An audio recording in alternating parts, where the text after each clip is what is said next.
honored guest. Good evening. Decadent, creamy, smooth, melts in your mouth. These are all terms that have been used to describe this food that is coveted around the world through every single culture and continent in the world. This food has even been clinically studied to improve your mood, and also certain types of it to lower your blood pressure and fight heart disease. So what exactly am I talking about, this healthy superstar of a food? I'm talking about the none other, sweet, and some people may think simple chocolate. Chocolate is everywhere. We are a world that's cuckoo for cocoa. We see it in truffles, donuts, cereal, ice cream, candy, anything you can put chocolate in, the nation and the world will take it and we eat it. We love it. But has anyone ever wondered where this love obsession with our chocolate has come from? Where did it start? Well, we can thank the ancient people of Olmec in southern Mexico for creating this substance. This was substance they created from the cocoa tree they discovered was growing back before Christ around 600 BC.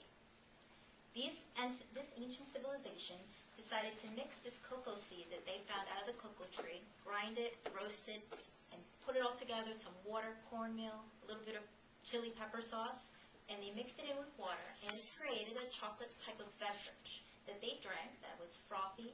It was bitter, spicy chocolate, and since then we've been hooked. Through time and evolution of culture, milk, sugar, and vanilla have been added to sweeten this lovely sweet substance. Today, different variations and concoctions of chocolate have been appreciated and made around the world by every single culture. With so many variations, chocolate can be a little bit difficult to understand what the difference is between each one and how best to eat it. So generally, there are 6 types of chocolate. Most popular are the milk, white, dark, semi-sweet, bittersweet, and unsweetened. Milk is the most common, which you've probably seen in your supermarket. It contains about 10% cocoa beans, and it has most content of milk, which makes it creamier and smooth with the chocolate cocoa candies. It also contains a bit of more of the lecithin and the cocoa butter that binds it all together, and it's nice and smooth and soft, as you've noticed. And a lot of people use it for candy bars and the little bonbon treats that we all eat. Next is white chocolate. Now, white chocolate, surprisingly, is not chocolate at all because it doesn't contain any of the cocoa beans. It's really just made out of sugar, vanilla, and cocoa butter, which is sort of just the buttery malleable part of it. But people use it mostly for garnishes because it's creamy, white looking, and it's also soft, and it's very sweet, so it's great for garnishing. Some people do enjoy white chocolate as well, and it's a whole candy bar or as a bonbon as well. Next is dark chocolate. Dark chocolate contains about 50 to 70% cocoa, which makes it the most highest content bar you can find. It has no milk in it, but it does have a little bit of sugar for taste because we all need our sugar rush. And it is actually the most healthiest of this chocolate bunch because the more cocoa bean has naturally produced the antioxidants, which helps lower blood pressure and decrease the heart disease in the future. So the higher the content that cocoa has, the better for you you'll have. And the less sugar also makes it less bad for your body for the fat content, and the milk as well.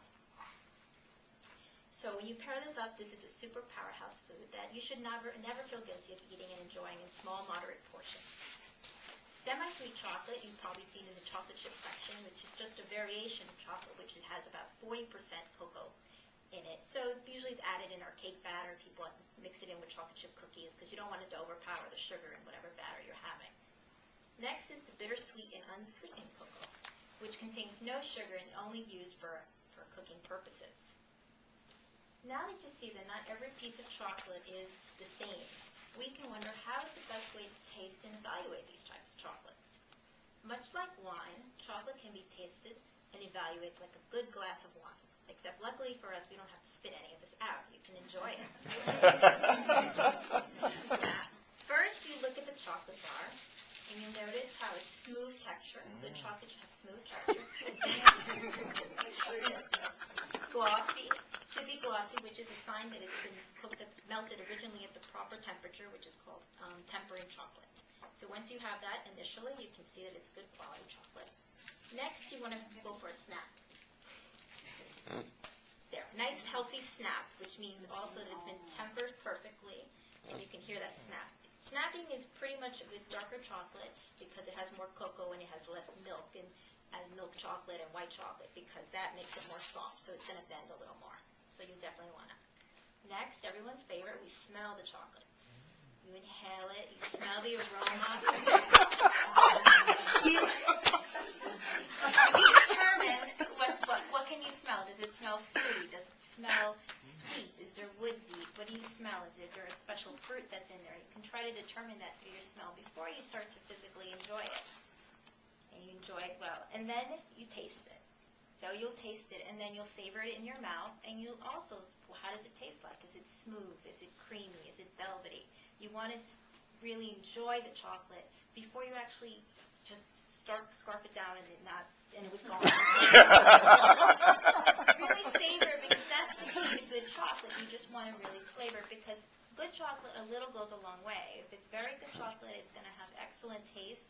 You're going to eat it, and you're going to enjoy it, and just one little piece will be enough, so you don't have to worry so much about the calorie intake. And if you can definitely like dark chocolate, which is one of the highest content, it's not as sweet as milk. Some people prefer that over milk chocolate because of that. But it's definitely healthier, and in this life, you need to enjoy your life, so have a piece of chocolate.